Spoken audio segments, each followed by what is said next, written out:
Hi. So, first off, I was not expecting that video to get that much attention.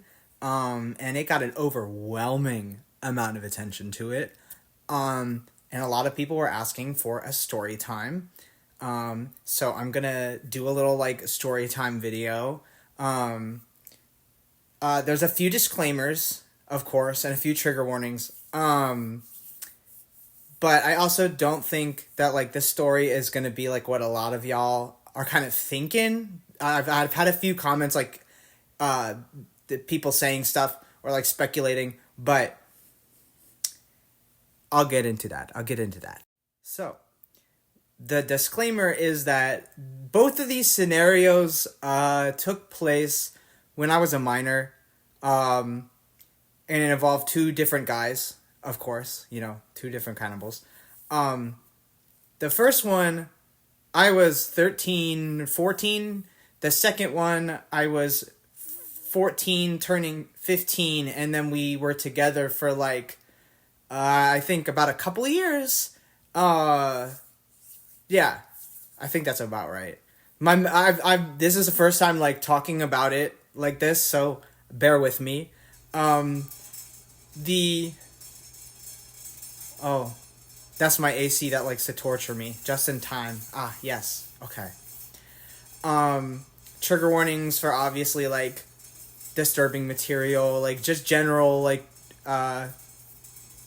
material warning, obviously mentions of cannibalism, grooming, pedophilia. I can't say the real word because you know how TikTok is.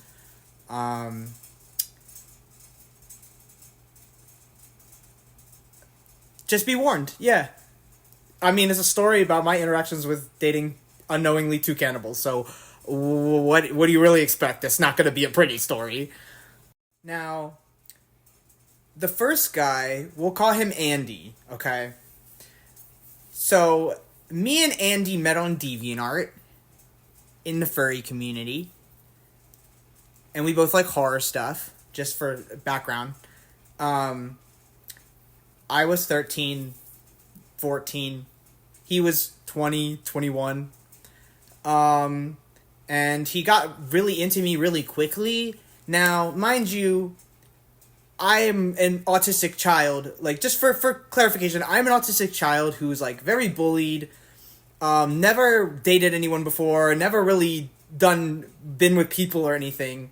Like, all of this was new to me. I didn't know how to, like, handle or take in somebody liking me. It was like, wow, for once somebody likes me. So like, please understand that. Also, like, certain things that both of these guys were like putting down, I wasn't able to pick up because I was a minor. I was pretty much like, I was like the first guy. I was an eighth grader. Okay, I was an eighth grader with this guy. But back to the point, he was like way too into me too quickly, and I was just like, wow, I feel special, as grooming goes. And he started to like fast forward a little bit. Obviously, like, we both like horror stuff, as I mentioned. So like seeing like the gore art was not like out of the norm, especially during that time of the internet. But he eventually started to like essentially groom me with Guro, and if you don't know what that is, it's like NSFW gore stuff, erotic gore stuff. So there's that, and he started to draw that of us. We both did art. And the one thing that has stuck with me to this day, like, sorry, this one is kind of short. Not much happened in this relationship. He would tell me he would practice like auto cannibalism. And I've seen some pictures, so I do kind of believe it. He did send me pictures of doing that.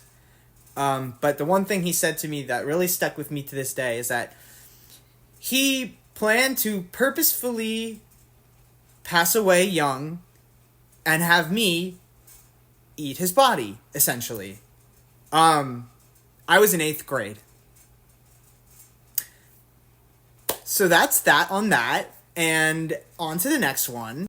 Okay, so now the second guy, we'll call him Isaiah, okay? I was 14, turning 15.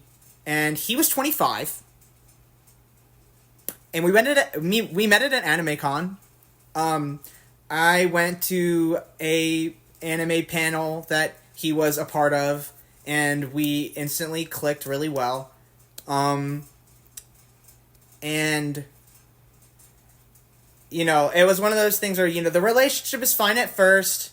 Then later on things get kind of weird, but like because of how this previous guy had groomed me, there were certain things I should have picked up on that I was not able to like pick up on properly. Like it just felt normal. I didn't think much of it.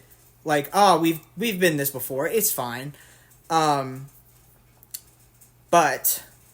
somewhere down the line, he starts sending me like hard vor and like Goro arts and asking me to draw him stuff. And keeps requesting me regularly to draw material for him. Obviously, at the time, I didn't know that this was, like, bad or whatever, Yeah. But, there was one time where,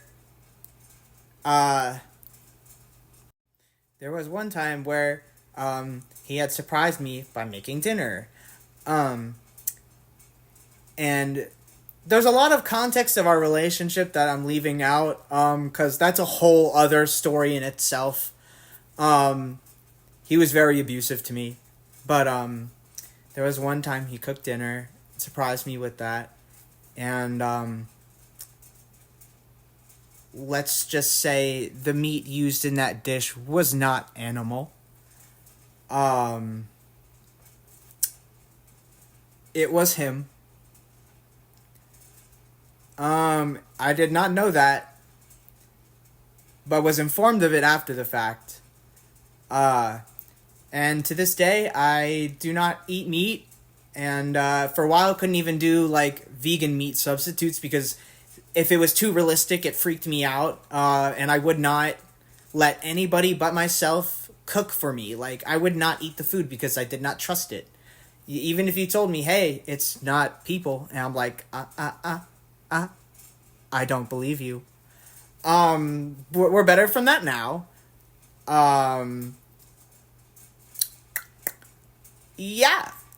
So, like, that's basically all I got on that, I think. I don't know how in-depth everybody wanted me to be, but, like, I didn't want to get way too graphic. Like, also, there's only so much that I really feel comfortable speaking upon, since if you couldn't get the previous context, like, this is kind of like I was groomed and, like, traumatizing stuff. But like I said, I'm doing a lot better now. We cool. Yeah, so, like, that's basically my experiences.